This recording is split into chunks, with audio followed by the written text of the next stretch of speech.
So I think we will start this evening's discussion, if everybody takes their seat. We are still waiting for some people from Al-Azhar University and some people from Part1 University. But we will start now. I would like to greet everybody very, very welcome. رحب بكم كلكم من الجامعات المختلفة في عدة جامعات في البلد. I am so happy to see that so many students have come from different universities. We have the University of Doha, we have the University of Part1, we have the University of Fayoum, and we have Iskandariya. We were expected to have a few more, but it seems that they are a little bit late. So we will anyhow start this discussion now, which I think is a very important one. And we are sorry for the mix-up of places, but we are happy to be able to be here tonight. And for me, it's the first time I'm here. I think it's a very exciting place to have a discussion in. The Swedish Institute in Alexandria is an institute for dialogue. Dialogue between the peoples of Europe and the peoples of North Africa and the Middle East. Our main focus is on democracy and human rights. Especially after the revolution here in Egypt, we concentrate on Egypt, but also we have a look at Tunisia. Otherwise, we have traditionally had a regional approach. So we work with the countries from the Gulf to Morocco. But now, for the time being, we concentrate on Egypt, which is so important, of course, that the reforms and the post-revolution situation settles down and that people can enjoy lives as usual. So tonight we will start without further delay with this debate, and we will have to end the latest by 7:15 because somebody else will come in here at that time. I should also ask you kindly to put off your telephones, that they will not disturb us during the debate, so that would be very kind of you.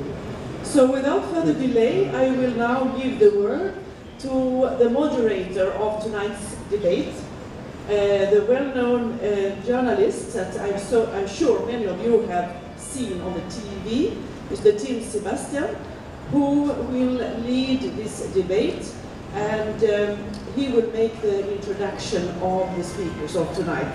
Most welcome. Thank you very much for coming to us. Thank you.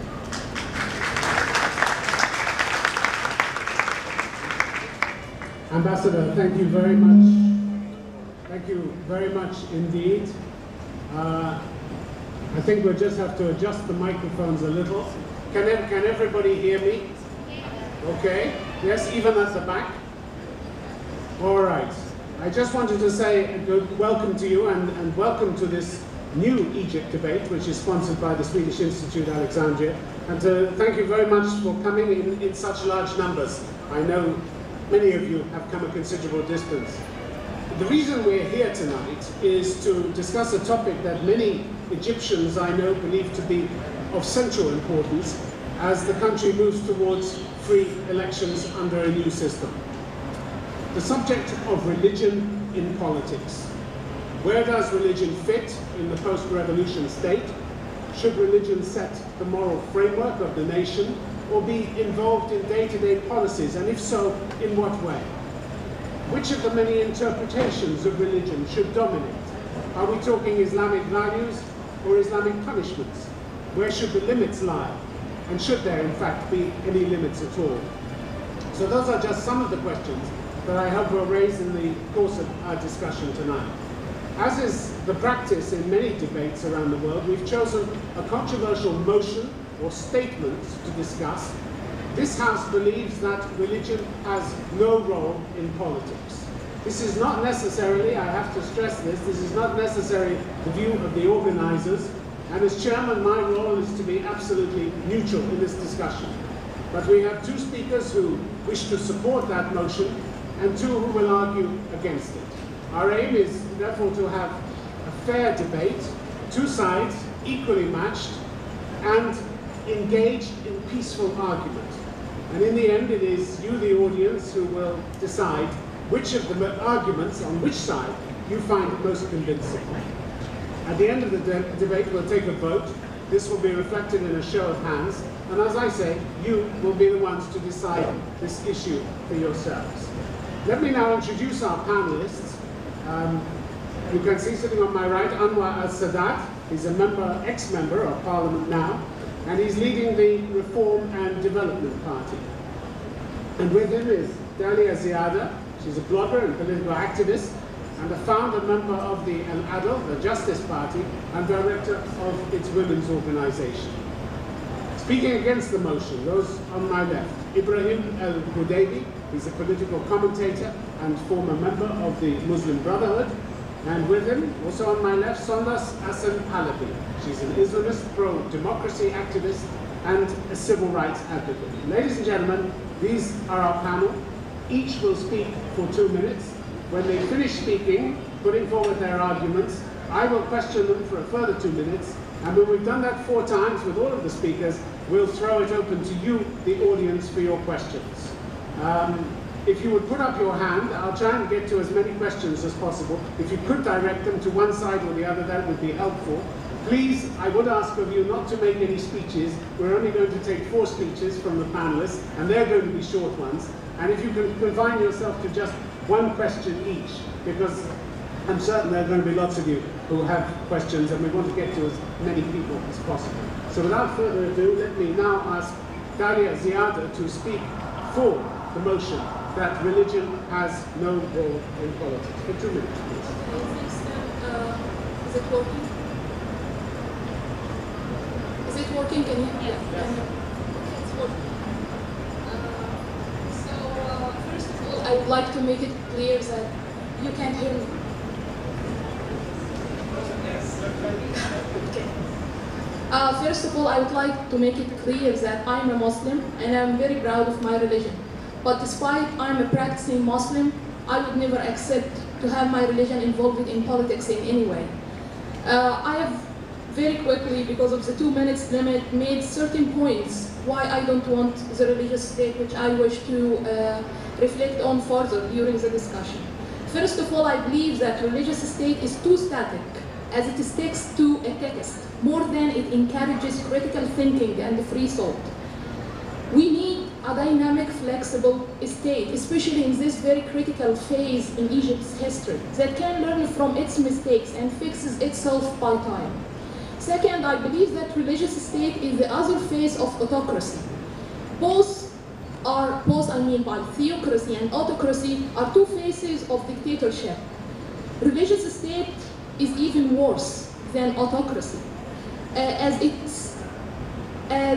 its leaders get their power not from the corruption they practice, but from abusing religion. And thus they be seen as sacred or holy, and it becomes almost impossible to hold them accountable for what they do. Third, using religion in politics opens the door for abusing religion in unclean or unfair political games. And it would deprive me as a Muslim and as a Muslim citizen living in this country from practicing my individual freedom. While in the civil state, there is no such risk because everyone is subject to the rule of law that regulates everything in the country. Finally, I have an objection on the term itself, religious state. I don't believe that there is such a thing called religious state. State is not a human. Religion is only for humans. And state is supposed to regulate the different humans living in it with all their diverse backgrounds, either religious or even atheists. They should be living in an equal state because they belong to the same country. So I have an objection on this term itself. Okay, Dalia Ziada, thank you very much indeed. You say that you want... You have some fans out there. You say that you want a dynamic, non-static state.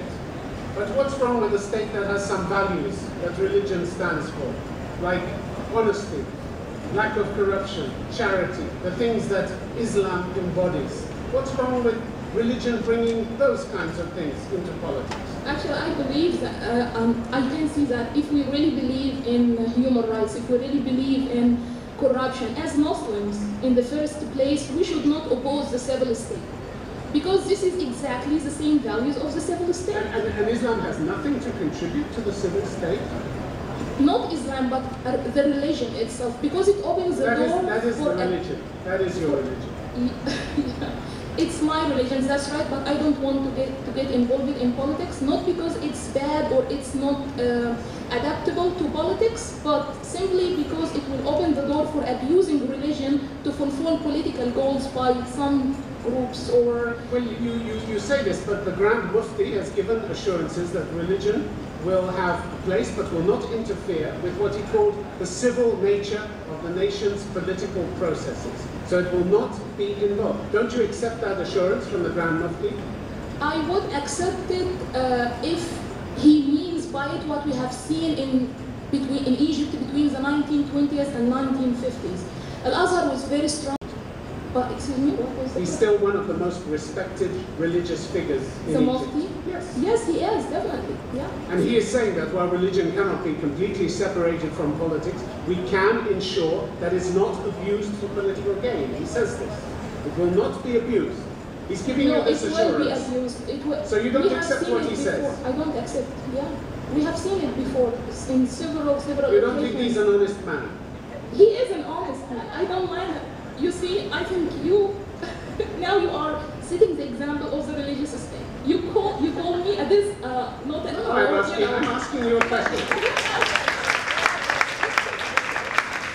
I'm asking you a question whether you trust the assurances of one of the most respected religious figures. He's very respectable, he's a mufti, I do respect him, but it doesn't mean I don't have the right to criticize him. Because I am an individual, I have a citizenship right in this country, I have a critical thinking way of life, so I have the right to criticize him whenever I want. But if it is a religious state, the Mufti will have the upper hand and he will never allow me to criticize him. Okay, Jalia Ziada, thank you very much indeed.